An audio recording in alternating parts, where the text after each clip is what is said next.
पंजाब सरकार की इसे लेकर अपनी दलील है, लेकिन सबसे अहम है वो चश्मदीद। वो भी सुनवाएगी आपको कि कल की इस घटना के बारे में उनकी क्या राय थी, उनकी जुबानी इस पूरी घटना की कहानी।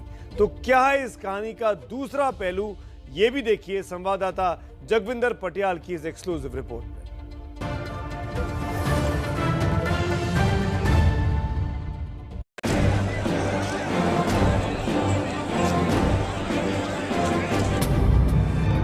कहानी नंबर 2, सुरक्षा में सेंध नहीं। पंजाब सरकार और उसके अफसरों का दावा है कि पीएम की सुरक्षा में सेंध का कोई मामला नहीं है। दावा किया जा रहा है कि प्रधानमंत्री कार्यालय को खराब मौसम और किसानों के प्रदर्शन की आशंका दौरे से पहले ही बैठकों में जता दी गई थी, लेकिन उनकी बातों पर ध्यान नहीं दिया गया। दावा ये भी है कि किसानों को ये पता ही नहीं था कि पीएम सड़क के रास्ते आ रहे हैं।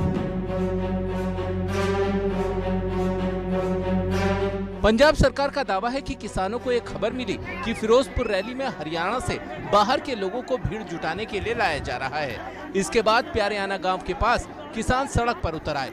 फिरोजपुर जाने वाली हर बस को रोक लिया गया। किसानों को यह अंदाजा भी नहीं था कि प्रधानमंत्री सड़क के रास्ते फिरोजपुर आ रहे हैं।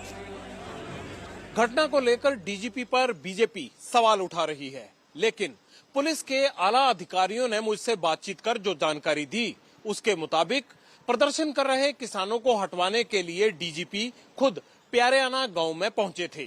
समझाने के बावजूद किसान नहीं माने, तब इस बात की जानकारी एसपीजी के अफसरों को दी गई। दावे के मुताबिक पीएम का काफिला प्रदर्शन स्थल से काफी पहले रुक गया। किसानों पर बल प्रयोग से हालात बिगड़ने का खतरा था।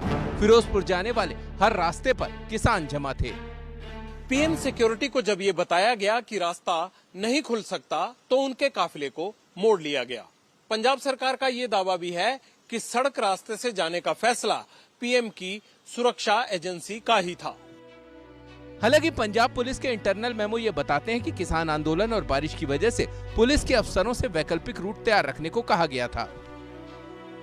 कोई विरोध व्यक्त करने कोई समूह है तो आपको जाहिर सी बात है पंजाब पुलिस को समय तो देंगे आप कि उनको साफ कर सकें। आप समय नहीं देना चाहते, आप मिलना नहीं चाहते प्रोटेस्टर्स से। The SPG takes the final call, other agencies assist the SPG in executing the call taken by the SPG. दूसरी तरफ मुख्यमंत्री चन्नी फोन पर न आने वाले आरोप को गलत ठहरा चुके हैं। मुझे कोई टेलीफोन उनका नहीं आया। हाँ, होम मिनिस्टर साहब का टेलीफोन आया था। उन्होंने मुझे कहा कि वहाँ कुछ एजिटेटर आ गए हैं, ये गलत हो गया है, प्रधानमंत्री जी ने वापस आने का निर्णय ले लिया है। मैंने कहा जी इसकी क्या बात है, मैं आपके पास भी आ जाऊंगा और हमारी तरफ से किसी तरह का कोई गलती नहीं हुई है। इस कहानी का एक तीसरा हिस्सा है जो न बीजेपी का है और न कांग्रेस का। इनमें से कुछ वो किसान हैं जो प्यारेआना गांव के पास प्रदर्शन कर रहे थे और कुछ वो लोग जो इस पूरी घटना के चश्मदीद हैं।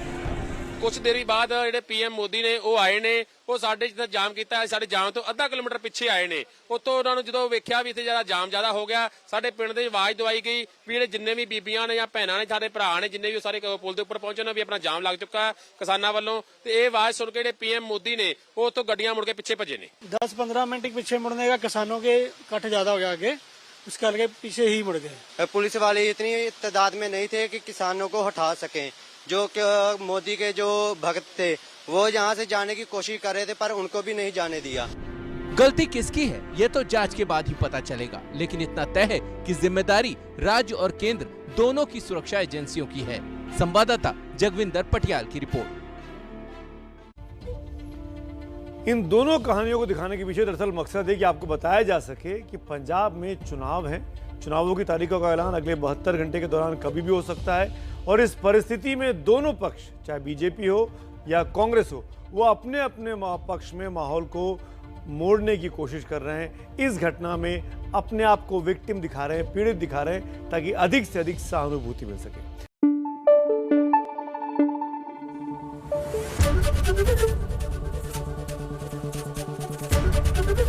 एबीपी न्यूज आपको रखे आगे।